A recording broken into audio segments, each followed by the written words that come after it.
it lit up. And when he applied that to my neck, I fell forward and I fainted. I passed out. And I thought because I hadn't been eating properly that my blood sugar was low. And I said, do you have any orange juice? And he said, no, we don't have that here. He said, that's normal. It's normal to faint. Well, it's not. First of all, do not do acupuncture. It is witchcraft. Second of all, if you ever do and you faint, that's not normal. That's actually called bradycardia, low blood pressure. You could actually like have a serious cardiac event from that. But anyway, so against my better judgment, I got on the treatment table, which I think is now a ritual table used in witchcraft. And this guy did acupuncture on me, and he did it on me 3 times. I went back there 2 more times, believe it or not. That's the crazy part of my testimony, because I couldn't figure out what was going on with me, and I kept going back to him to see if he could help me again and again. But what I think he ended up doing to me is I think he ended up doing a blood ritual on me. He put the needles in my body in certain locations. He would twirl them around once he got them into my skin. He put them in my wrist, my heels, my knees, and my forehead and behind my ears. And I thought that was a little bit excessive. I thought, do you really have to put this many needles in me? But again, I'd never had acupuncture. I knew nothing of the sort. I knew nothing about it. I thought this just, this might just be what, how it goes. Like I said, he put one in the middle of my forehead, okay? So keep that in mind. Remember that I said that. And so I lied on this table, and he left the room after he put the needles in me the first time. And there's some part of me on the inside that felt very uneasy.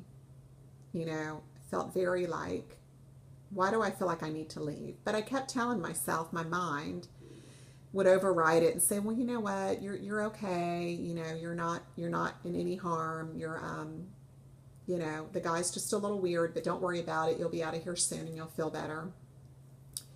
So he takes the needles out. When he would twirl them around, it's supposed to do something to the energy in your body when you twirl them around. And it was really it hurt, actually. It applied a lot of pressure to me, which hurt. And, I got eventually very impatient. I said, you know what, I just want to leave. Can you take these out of me so I can get out of here? And so he did. He didn't resist me, but anyhow,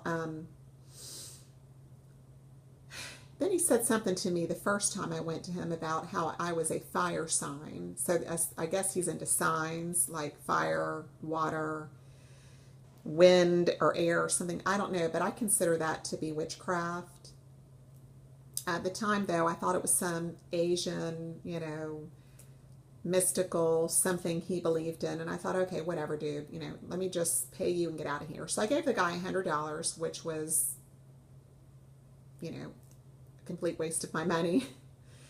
It was very expensive. He was very weird. I didn't like that I fainted. I thought that that was very dangerous and unsafe, and you would have thought that at the time that I would have left, but again, I was so desperate. I'm like, this has got to work. This acupuncture has to work. I was so tired of dealing with doctors and prescription medication. None of that had helped me.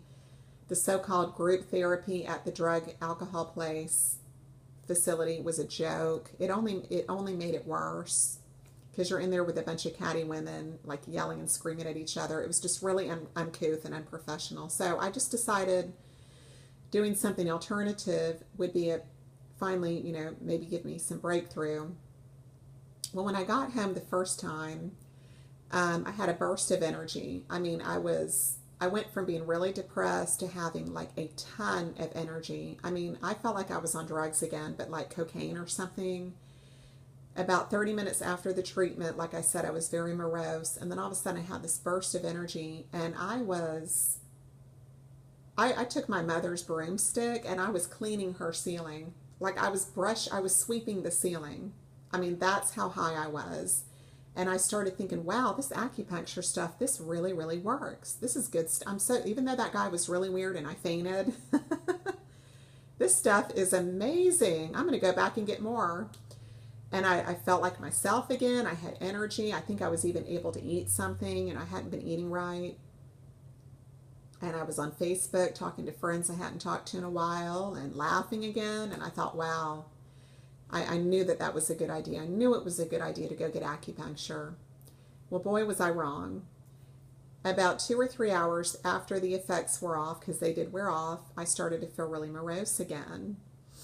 And when I went to bed that night, I had a really freaky dream that I was naked, I had no clothes on, and my body was on top of a railroad track, and the sky was like a really dusky pink. And my body was like floating along on these railroad tracks. It was very strange. And again, this is before I knew anything about spirits or the spirit realm or witchcraft or anything. I did not believe in Jesus. I did not know I knew who he was, but I didn't know Jesus. I didn't know that this was a type of a witchcraft dream I was having. When I came to that morning, there was this horrible sound in my ears that persisted. It sounded like a big freight train coming to a screech continuously. If you've ever heard a train, stop, how it does on the railroad tracks. But it was like amplified like 1,000 times. It was a piercing sound. It got worse and worse throughout the day. It went on for about 3, 4, 5 days maybe, and it was tormenting me. And I didn't know that it was a paranormal sound. I thought, my dad used to be a physician. He's like, Tiffany, that's just from all the drugs, the Xanax that you took. And I'm like, no, it's not. This is not normal. And yes, it is. That's a side effect from all the drugs all the medication you took. Well, I hadn't taken the Xanax in several weeks, first of all, like 2 months. So I knew that wasn't what it was, even with my limited nursing education. And so I called the guy back and I told him, I'm like, hey, what's going on here? Like, what did you do to me? Or can you help me? Or what is this sound I'm having? I was very confused. I was very much confused. I was still very mentally and physically fragile from all the effects of the being in rehab and going through all that trauma, being up there, and just a combination of stuff, not taking good care of myself, not eating right, not sleeping right. I was very fragile. So I was very easy prey to somebody, actually. That made me even more vulnerable. And the guy's like, well, come back in and I'll help you. And so he did another acupuncture treatment, and this time he started making sexually perverted comments. And so I left. It totally creeped me out. I didn't know what to think about him as a person. I was like, it just seems like, well, anyhow, the sound in my ears, whatever he did to me, it did help that. And sorry, there's a little bit of confusion there. I still don't know what he did. Some kind of ritual on me with more. He put these like magnet things on my ears. And I guess they sometimes use that in acupuncture. But at the time I asked him, I said, what are these that you're putting on my ear? And he made some sexually inappropriate comments, something nasty. And I thought, okay, that guy's just a perv and a weirdo, and I'm not going back. And I actually did end up going back one more time. And I don't remember why I went back. It was like I was under some kind of like mind control or something. It's hard to explain. Plus, I was in a lot of denial too. I'm like, this can't be happening. I don't understand the dream, and then the sound in my ears, and then why I fainted. It's all really weird. It's like I didn't believe that the acupuncture even really did anything to me, but yet it did. That's the best way I can. That's kind of vague still, but that's the best way I can explain it. So when I left his office the second time, the sound went away. Whatever that sound was, it did get better. So I thought, okay, that was worth it. I don't know what that is. Maybe it's a side effect of acupuncture. I don't really know, but it went away. Or it got better, let's put it that way. It went from like a screeching sound to just like a continuous high-pitched sound that I could barely hear. Very weird. And when I got in my car to go home, my battery drained. My battery just died on me. It started draining. Then it came back on, and I got home. And when I walked into my parents' house, all the electrical power in the house went out. All the power lines outside went down. Like all the power went out. And I don't remember how long it stayed off, but I thought that's pretty weird. I mean, I didn't want to admit that I was having a supernatural experience because I didn't know anything about the supernatural. I wasn't even a born-again Christian or anything. And in the little New Age experience I had, I didn't even really give that a lot of power. I just was in complete denial and couldn't figure out what was happening. The sound got better. I had already gotten the medication I needed to finish the whole drug detox, so I felt better physically.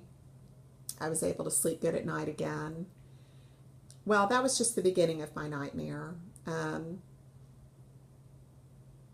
It seemed like there was a shift in the environment. I don't know how else to describe it, but it seemed like my perception of reality had been altered somewhat. I try to go to a recovery meeting in the community, a local AA meeting at a really nice church, by the way, a beautiful church.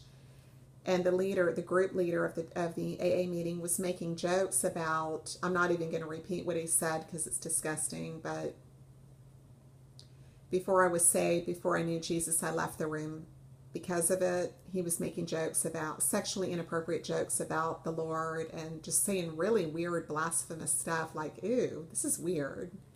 And this is supposed to be an AA group at a church, you know, like the community is supposed to be able to come there and feel safe. And I thought, okay, that's totally bizarre. So I left that, and I started to get these red welts all over my arms and legs, like real long, like 12-inch long, deep red welts, like deep. They were like deep in my skin, all over my legs, all over my arms. That kind of freaked me out a little bit. I didn't really know what was going on. My mom had a friend that's religious. She tried to help me. She took me to a local church to talk to someone, a pastor. It just made things worse. I still wasn't born again. I still didn't have any faith. I still didn't know the Lord. You have to have faith for God to help you. I had none. So it just made the attacks worse. I started to suspect that I was having a supernatural experience. At a certain point, I started to suspect it. You know, I'm like, I do think this is possibly spiritual. It went from kind of like, you know, natural to spiritual. And I went to a couple Catholic churches to talk to the priest, and they basically could not and would not help me. I don't think that they really, can't speak for every Catholic ministry, but they basically, you know, told me to go to a recovery meeting and go get involved in helping, you know, the community in some way, getting to serving. And like, no, you don't understand. I'm having paranormal activity. Can you help me here? And they're like, no, we can't. It felt like my body had been hijacked, like I lost control of my bladder when I got onto the church property, which obviously that's not my normal. I don't have any problems with my bladder. I'm very healthy. It just felt like something was in my body kind of taking over, and I didn't know what it was. But I started, like I said, to suspect that it was paranormal. So I found these two women out of town online that call themselves paranormal investigators, and they came and met me at my parents' house where I was staying at the time. And they walked through my parents' home, and they said, you know, the hairs on the back of our neck are standing up in this room, which happened to be my bedroom where I was staying. You know, they said they sensed an entity, or an energy is what they called it. And I wasn't so sure if I believed that or not, but that's about as far as I got with them. But one thing they did say to me, and I'll tell the rest of this part of the story and then I'll stop it and get back to the next part. They did tell me that I was somehow opened. And I said, what do you mean I'm open? They said, well, the acupuncturist opened you. And I said, well, what do you mean he opened me?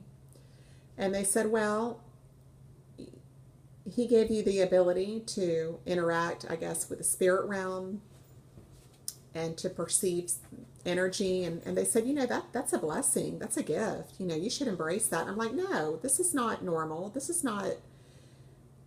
I still didn't know God. I still didn't know that the devil was real. And I still didn't know anything about witchcraft. But I'm like, no. I don't want that. I don't want to be opened to energy. And so they left. And after talking to them, though, I got this crazy idea to go up to the local cemetery with my dog and take my phone with me, my cell phone. And I just recorded a part of the property up there, which is, I know that's a little weird, but I was lost at the time.